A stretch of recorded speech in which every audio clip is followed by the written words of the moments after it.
자, 오늘은 요한복음 20장 19절부터 우리 23절까지 있는 말씀을 통해서 하나님의 말씀을 함께 나누고자 합니다. 제목은 부활 그 이후, 부활 그 이후라는 제목으로 하나님의 말씀을 나눕니다.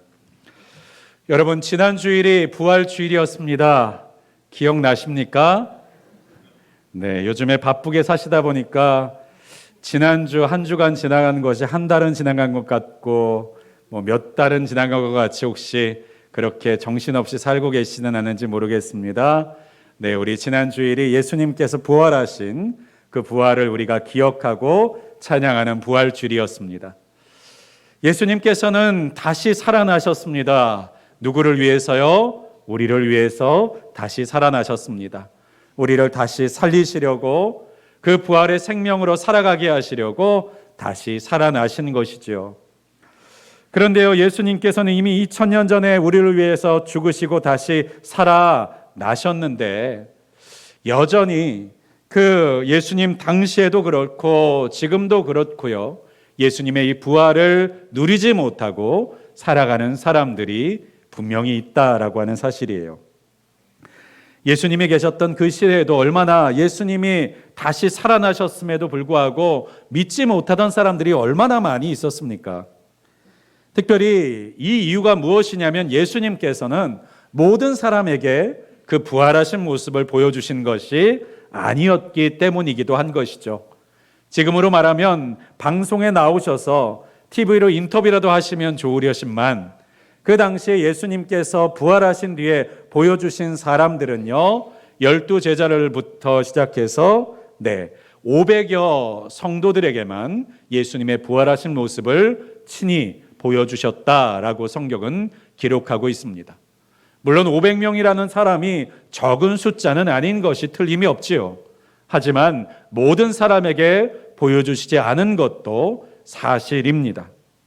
그러다 보니까요, 어떤 사람들은요, 예수님의 부활을 의심합니다. 특별히 오늘 본문 가운데 있는 사건에서도요, 예수님은 제자들에게 찾아오시거든요. 근데 그 제자들 가운데 하필이면 도마라고 하는 제자가, 사도 도마가 없었습니다. 그래서 그 도마가 나중에 뭐라고 말합니까? 내가 예수님의 살아나신 것을 보지 못했기 때문에 믿지 못하겠다라고 주장하기도 하지요. 그렇습니다. 우리가 때때로는 예수 그리스도께서 죽은 가운데서 다시 살아나셨다라고 하는 사실을 우리가 믿지 못하고 때로는 인정하지 못하고 때로는 신뢰하지 못할 때도 있는 법입니다. 그러나 우리 주님께서는 필요하신 분들에게 찾아오십니다. 만나 주십니다. 우리가 믿고자 하는 자가 어쩌면 믿지 못하는 때도 있고요, 믿지 않으려고 하는 자에게 찾아오셔서 믿을 수밖에 없도록 만드시기도 하시는 것, 그 모든 것은 하나님께서 우리의 구원이 우리의 선택이 아니라 하나님의 선택에 있다는 사실을 여전히 보여주시는 증거라는 것을 여러분 기억하실 수 있기를 간절히 소망합니다. 우리가 예수 그리스도의 다시 살아나심을 믿고 있다면 그것은 우리에게 특별히 찾아오시고 만나주신 하나님의 은혜요, 믿음의 선물이라는 사실을 여러분 기억하실 수 있기를 간절히 소망합니다. 모든 사람이 예수 그리스도의 부활을 믿지 않고 더 나아가 역사적으로 살아계시고 부활하신 예수님을 인정하지 않는다 할지라도 이상히 여기시지 않으실 수 있기를 간절히 소망합니다. 그렇습니다. 예수님께서는 만나고자 하시는 자들을 만나주시고 또한 하나님께서 필요한 자들을 향해서 부르신다는 사실을 여러분 기억하셔야만 합니다.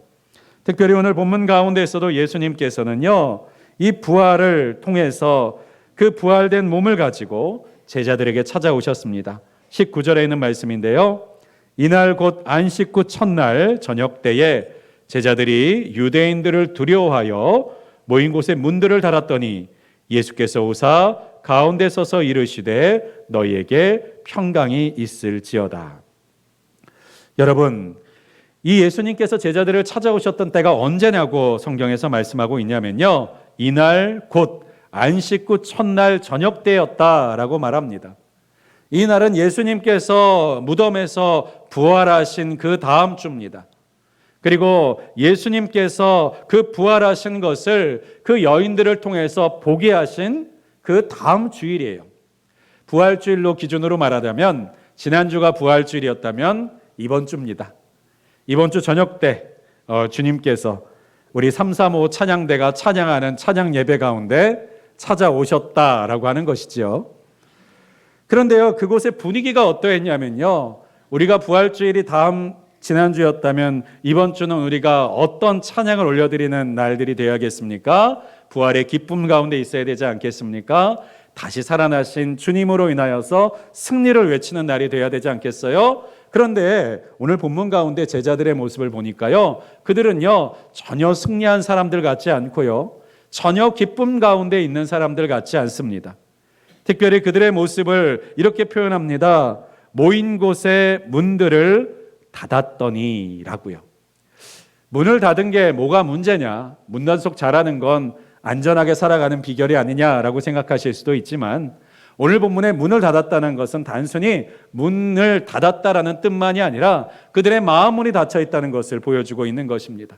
특별히 여기서 문을 닫았더니 할 때 닫았더니라고 하는 그 단어의 표현에는요, 빗장을 지르다라고 하는 뜻을 가지고 있어요.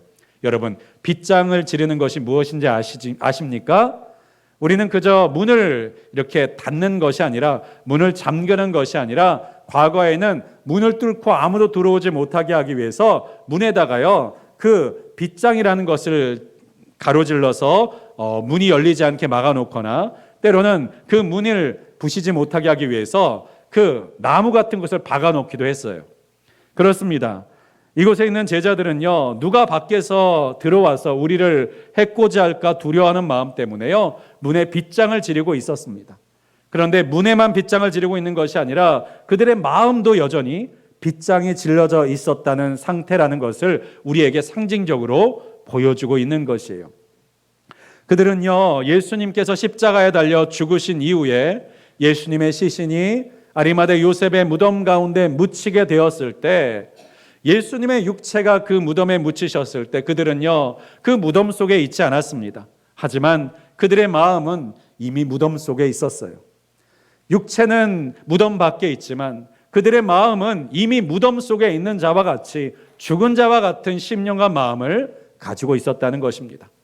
그들은 그들의 마음에 있는 육체를 제외한 모든 것이 다 죽어 있는 상태입니다. 그들의 소망도 죽었고 그들의 기대도 죽었습니다. 그들의 미래도 죽었고 그들이 붙들고 기대하던 의지하던 모든 것들도 다 죽어버렸어요. 그렇습니다. 그들이 그 방 가운데 문을 잠고 그 두려움 가운데 빠져서 머물러 있는 그들의 모습을 돌아보면요, 그들에게서는 생기를 찾아볼 수 없고 우울함과 두려움과 온갖 부정적인 생각으로 가득 차여 있었을 침울한 방의 분위기를 우리로 하여금 떠올리게 합니다. 마치요 이와 같은 모습은요, 그 밖에 나가지 않고 방 안에 문을 걸어 잠그고 머물러 있는 마치 히키코모리를 생각하게 합니다. 예전에 일본에서 큰 사회 문제가 되었던 것 중에 하나가 바로 히키코모리라고 하는 존재들이었어요. 이 젊은이들이었는데요, 이 젊은이들이 세상에 대한 두려움, 그리고 사회에 대한 두려움, 사람에 대한 두려움 때문에 문을 걸어 잠그고 방 밖으로 나오지 않는 사회적인 문제들이 생겨났었습니다. 지금도 우리나라에도 우울감이나 때로는 우울증이나 때로는 공황이나 여러 가지 마음과 심리적인 어려움들 때문에 방 밖으로 나오지 못하고 있는 청년들과 청소년들도 여전히 많이 있는데요, 그들이 왜 방 밖을 나오지 못하고 있습니까? 두려움 때문에요. 그리고 인생과 삶에 대한, 앞으로에 대한 걱정과 불안감 때문에 그들이 방 밖으로 나오지 못하는 것이죠. 그렇습니다. 이 제자들도요 그와 마찬가지로 그 문을 걸어 잠그고 그 안에 있습니다. 몸은 비록 감옥에 있지 않지만 스스로 만든 마음의 감옥 속에 지금 갇혀져 있는 거예요. 그러한 때 예수님께서 그들을 찾아오셨습니다. 그런데 놀라운 것은요, 그들이 방문을 열고 예수님을 맞이한 것이 아님에도 불구하고 예수님께서는 그들 가운데 찾아오셨다는 거예요. 여러분, 우리가 아무리 마음을 걸어 잠그고 있어도 예수님께서 찾아오시고자 하면 찾아오실 수 있다는 사실을 믿으실 수 있기를 바랍니다. 우리가 아무리 마음으로부터 예수님을 밀어내려고 하는 마음들과 불신의 마음을 가지고 예수님으로부터 우리가 멀어지고자 할지라도요, 어떠한 장애물도요, 예수님이 찾아오시고 우리를 만나주시는 것을 가로막을 수 있는 것은 아무것도 없다는 사실을 여러분 꼭 믿으실 수 있기를 간절히 소망합니다. 그렇습니다. 이 닫혀진 방, 닫혀진 다락방에 예수님은 찾아오시고 제자들과 만나 주셨습니다. 그리고 그들을 향해서 이렇게 말씀하시죠. 뭐라고 말씀하셨는가요? 너희에게 평강이 있을지어다. 너희에게 평강이 있을지어다. 여러분, 예수님의 이 말씀이 예수님의 부활하심의 대상이 되는, 우리를 위해서 죽으시고 다시 살리셨던 우리를 향한 주님의 음성이 되실 수 있기를 주님의 이름으로 간절히 축원드립니다. 우리를 향해서 말씀하시는 주님의 음성이 들리시길 원합니다. 너희에게 평안이 있을지어다. 여러분, 이 주님의 음성은요, 어떠한 상황 가운데 있는 이들에게 말씀하고 계시는 것입니까? 문을 걸어 잠그고 지난 날들과 지난 죄악과 지난 허물과 지난 실수들에 매여 있어서 앞을 바라보지 못하고 이들에게 찾아오셔서 주신 말씀입니다. 너희에게 평안이 있을지어다. 누구에게 주시는 말씀입니까? 예수님을 배반하고 예수님을 배신하고 예수님을 멀찍이 따라가고 예수님을 부인했던 그 제자들 한가운데 찾아오셔서 주시는 주님의 말씀이 바로 평안이 너희에게 있을지어다 라고 하는 음성인 줄을 믿습니다. 그렇습니다. 예수님은요, 예수님을 찾는 자들에게 찾아오신 것도 아니었습니다. 오히려 예수님을 떠나고 예수님을 믿는 신앙 가운데 실패한 자들에게 찾아오셔서 들려주는 말씀이에요. 그런데 그 말씀이 너희에게 평강이 있을지어다. 여러분, 이 말씀은요, 너희가 나의 평강이 있도록 기도해라 라는 뜻이 아닙니다. 평강이 있도록 너희가 열심히 힘을 내라 라고 하는 뜻도 아닙니다. 그들의 상황과 상관없이, 그들의 의지와 상관없이, 그들의 마음 상태와 상관없이 예수님은 지금 저들에게 평강을 선포하고 계시다는 거예요. 그들의 지난 날이 어떠하든지, 그들의 지금의 상태가 어떠하든지, 지금이 어떤 상황 가운데 처해 있든지 상관없이 예수님은 그들에게 말씀하고 계시는 것입니다. 평강이 너희에게 있을지어다. 여러분, 주님이 말씀하실 때 우리 안에 평강이 임할 줄 믿으실 수 있기를 간절히 소망합니다. 여러분, 이 말씀이 얼마나 놀라운 말씀입니까? 여러분, 예수님은 하나님이십니다. 믿으실 수 있기를 바랍니다. 그 하나님이 천지를 어떻게 창조하셨습니까? 말씀으로 창조하셨어요. 빛이 있으라 말씀하시니까 어떤 일이 일어납니까? 빛이 있게 되어진 것이에요. 천지를 창조하신 모든 창조물들이 예수님께서 있을지어다, 있기를 원한다 라고 말씀하실 때에 존재하게 됩니다. 여러분, 우리 안에 평안이 없습니까? 예수님께서 평안이 있을지어다 선포하실 때 우리가 만들 수 없는 평안, 우리가 얻을 수 없는 평안, 우리가 세울 수 없는 그 평안이 우리 안에 생겨나게 될 것을 꼭 믿으실 수 있기를 간절히 소망합니다. 믿으실 수 있기를 주님의 이름으로 축복합니다. 우리가 지금까지 누려보지 못한 평안, 세상에 어느 누구도 줄 수 없는 평안, 그 평안이 주의 말씀의 선포를 통해서 우리 안에 생겨나게 되시기를 주님의 이름으로 축복합니다. 그 평안을 선포하실 때에 20절을 보니까요, 이 말씀을 하시고 예수님께서 보여주시기를 시작합니다. 무엇을 보여주십니까? 손과 옆구리를 보여주시기 시작하세요. 왜 손과 옆구리를 보여주시는가요? 못에 박히신 그 손을 보여주시는 것입니다. 창에 찔리신 그 옆구리를 보여주시는 것입니다. 그 창에 찔리고 못에 박히신 그 흔적들을 통해서 내가 정말 죽었고 내가 다시 살아났다는 것을 보여주시는 것입니다.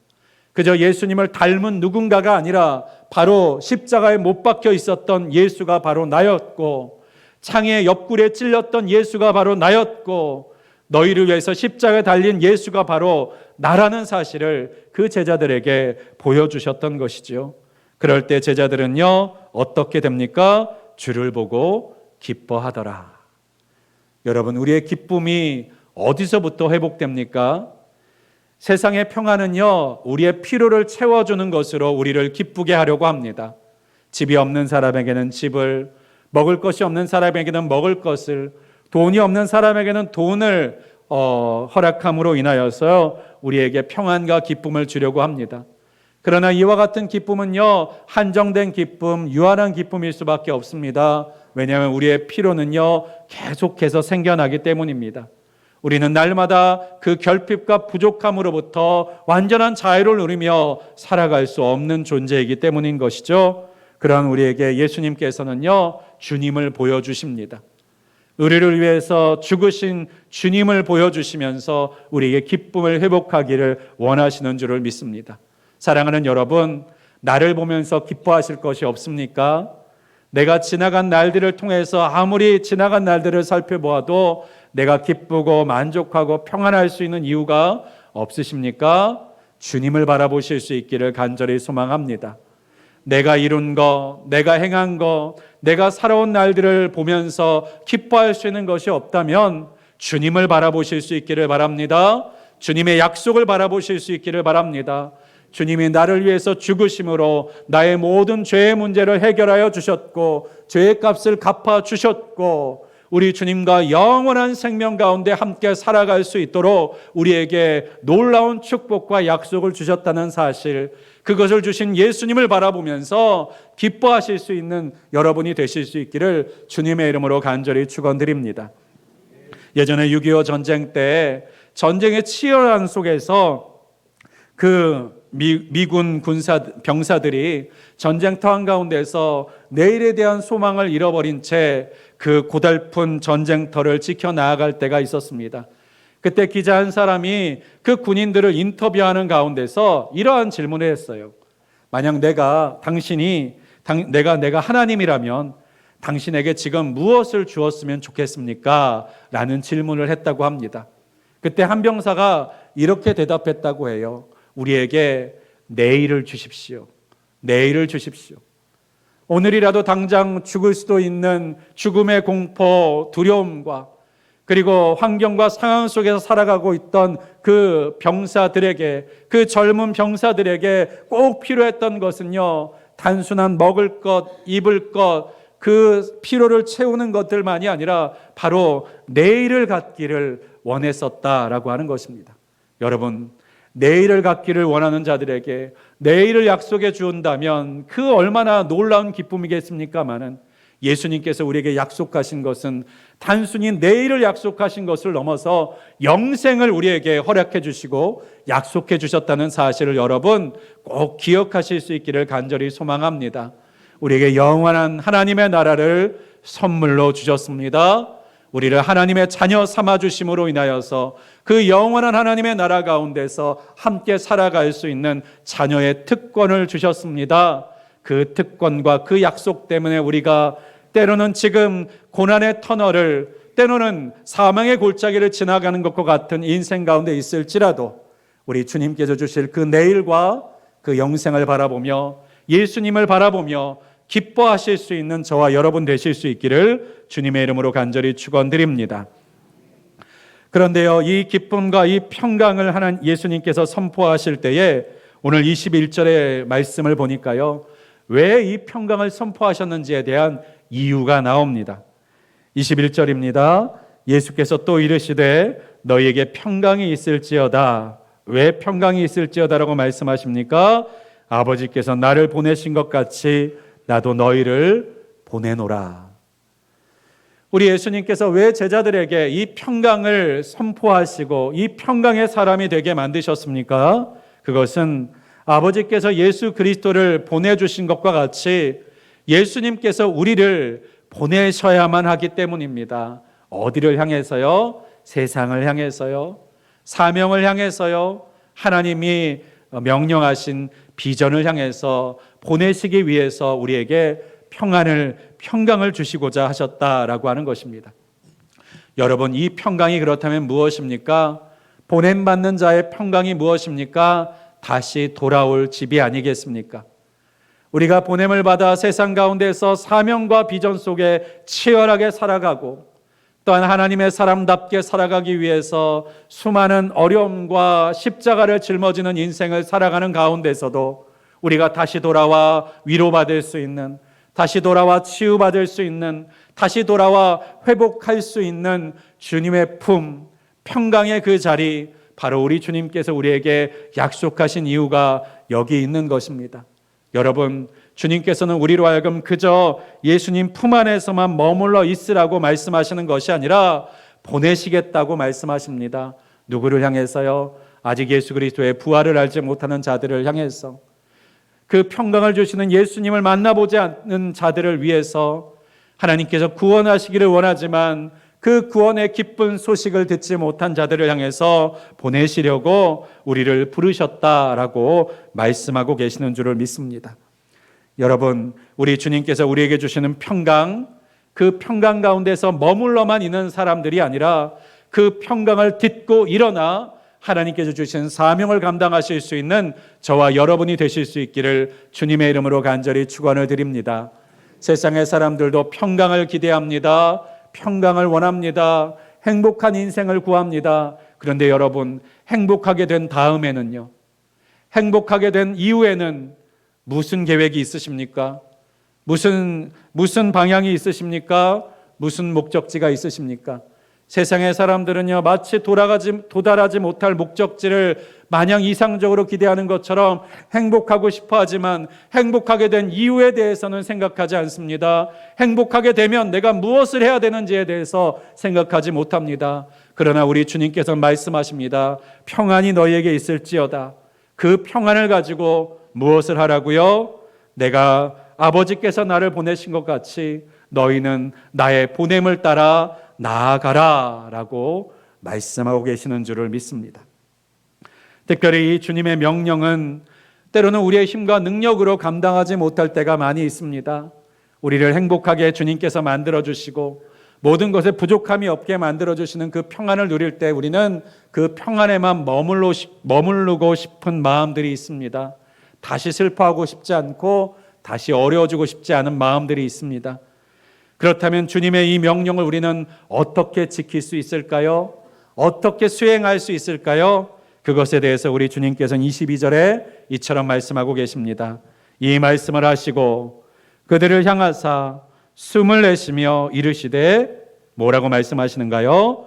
성령을 받으라. 성령을 받으라. 여러분, 예수님께서는 부활하셨습니다. 그리고 부활하신 그 소식을, 부활하신 그 주님을 제자들은 보았습니다. 예수님의 부활을 보았어도 그들은 여전히 겁쟁이였습니다. 그들은 여전히 걱정하는 자였습니다. 여전히 그들은 숨어있는 자들이었습니다. 그들이 언제 그 평안을 들고 달려나아가며 주님께서 맡기신 사명을 향해서 달려갈 수 있었습니까? 성령을 받았을 때예요. 여러분, 예수님께서 우리에게 주신 이 부활이 완성되는 것은 우리가 성령을 받을 때 예수님의 계획이 완성되고 우리를 향한 하나님의 뜻이 완성된다는 사실을 여러분 꼭 기억하실 수 있기를 간절히 바랍니다. 우리가 예수님의 부활을 믿고 있지만 우리의 삶에 아무것도 달라지는 것이 없다면 여러분 성령 받으실 수 있기를 간절히 소망합니다. 성령을 구하실 수 있기를 간절히 소망합니다. 성령에 충만하실 수 있기를 주님의 이름으로 축복합니다. 왜 우리에게 성령을 받으라고 말씀하시는가? 특별히 22절에 보면요, 예수님께서는요, 내가 너희를 보내노라 말씀하시고 나서 그들을 바라보시면서 숨을 내쉬세요. 어떤 분들은요, 이 숨을 내쉰다는 표현을요, 한숨이라고 표현하시는 분들도 있습니다. 보내려고 하는데 이네들의 상태를 보니까 이거 할 수 있겠나 하는 한숨. 얘네들이 이렇게 두려워 떨고 있는데 감당할 수 있겠나 싶은 그러한 마음 때문에 숨을 내쉬셨다라고 표현하기도 합니다. 그런데 이 숨에는요, 특별한 의미가 담겨져 있어요. 신약 성경에는요, 이 숨이라는 단어가 여기에서만 쓰이고 있는데요, 구약 성경에서는 이 숨이라는 단어가 두 군데에서 쓰이고 있습니다. 한 군데가 어디냐면요, 바로 창세기 2장입니다. 하나님께서 사람을 흙으로 창조하신 뒤에 그 흙덩이인 사람의 모양 가운데 어떤 일을 하시죠? 그 코에 생기를 불어넣으실 때 그 생기라는 단어가 바로 이 숨이라고 하는 단어입니다. 또 이 숨이라는 단어는요, 에스겔 37장 9절에 보니까요, 그 골짜기에 마른 뼈가 가득한 곳에 하나님께서 선지자를 보내셔서, 에스겔 선지자를 보내셔서 이런 말씀을 대언하게 하십니다. 생기야, 사방에서 와서 이 죽음을 당한 자들에게 불어서 살아나게 하라 하시니라. 뭐라고 선포하게 하셨다는 거예요? 사방으로부터 생기야 불어와서 이 죽음 당한 자들에게 불어서 이들을 살아나게 하라 라고 선포하라고 하나님께서 맡기셨다라고 하는 것입니다. 그때 나오는 이 생기가 바로 숨이라고 하는 거예요. 여러분, 예수님께서 하나님이심을 믿으십니까? 예수님의 코에서 나오는 그 생기는요, 창세기에서 흙덩이를 살아있는 생명, 살아있는 존재로 만드셨던 그 호흡인 줄을 믿으실 수 있기를 간절히 소망합니다. 바로 그 마른 뼈들에게 불어와서 그 마른 뼈들이 일어나 큰 군대로 만들었던 그 생기가 바로 예수님의 그 호흡, 예수님의 살아나게 하시는 그 살리시는 영이신 성령의 숨결이라는 사실을 여러분 꼭 기억하시기를 간절히 소망합니다. 그렇습니다. 우리 안에서 성령 하나님께서 찾아오시고 성령이 임하실 때, 성령께서 우리 가운데서 숨쉬고 호흡하실 때마다 우리가 다시 살아나고, 우리가 하나님께서 창조하신 창조의 사명을 따라 그 명령을 준행하고 순종할 수 있는 살아있는 생명의 존재가 된다는 것을 우리가 기억하실 수 있기를 간절히 소망합니다. 혹시 우리가 흙으로 창조된 그 흙덩이처럼 아무 호흡도 없고 아무 생명도 없이 하나님의 계획과 사명은 있지만 그 계획과 사명과 상관없이 흙덩이로 존재하고 있는 죽은 존재와 같이 살아가고 있지는 않습니까? 또는 에스겔 골짜기에 마른 뼈들과 같이 그저 마른 뼈와 같이 그 하얗게 드러낸 뼈만을 드러내면서 손가락 하나도 발 하나도 마음대로 움직이지 못한 채 그저 널브러져 있는 우리의 시간과 인생으로 살아가고 있지는 않습니까? 그 가운데 예수님의 생기가 우리 가운데 불어오실 수 있기를 주님의 이름으로 축복합니다. 성령의 숨결이 우리 안에서 호흡되기를 간절히 소망합니다. 그래서 우리의 의지와 능력을 뛰어넘는 하나님의 숨이, 하나님의 숨결이, 성령의 임재가 우리를 움직여 나아가실 수 있기를 주님의 이름으로 간절히 축원드립니다. 때때로 신앙생활을 하다 보면 예전에는 내가 열심히 신앙생활을 했었는데 지금은 내가 그렇지 못하다라고 말씀하시는 분들이 있습니다. 내가 예전에는 예수님의 구원과 부활하심에 뜨거운 마음을 가지고 살았는데 지금은 그렇게 살지 못한다라고 말씀하시는 분들이 있습니다.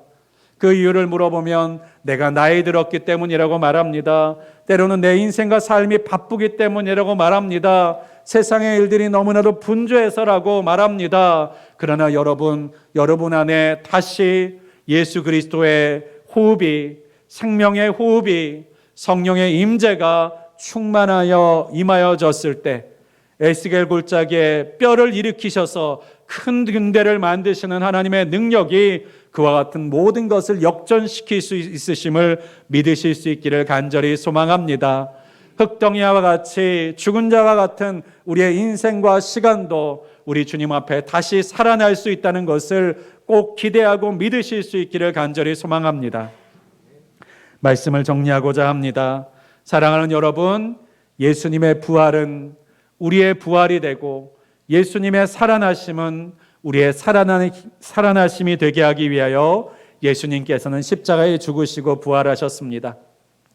이 부활과 상관없이 우리가 여전히 흙덩이와 같이 살아가고 이 인생과 삶의 모든 시간들을 죽은 자의 시간처럼 허비하면서 살아가고 있다면 여러분 주님의 음성을 들으실 수 있기를 바랍니다. 우리를 죽은 자 같이 살게 하는 인생에 대한 두려움, 인생에 대한 염려, 인생에 대한 걱정, 그리고 우리를 둘러싼 사람들에 대한 염려, 관계에 대한 두려움, 이 모든 것들을 예수님께서 평안이 너희에게 있을지어다 선포하시는 그 말씀과 그 말씀의 능력으로 날려보내실 수 있기를 주님의 이름으로 축복합니다. 주님 말씀하셨사오니 그 말씀이 내 안에서 능력으로 나타나게 하여 주시옵소서. 평안이 있으라 선포하셨사오니 그 평안이 빛이 임하듯 내 안에 임하게 하여 주시옵소서. 구하시는 여러분 되시기를 축복합니다. 또한 이 하나님의 계획과 예수님의 뜻이 이 부활의 구속의 역사의 플랜들이 완성되어지도록 만드시는 활용점점,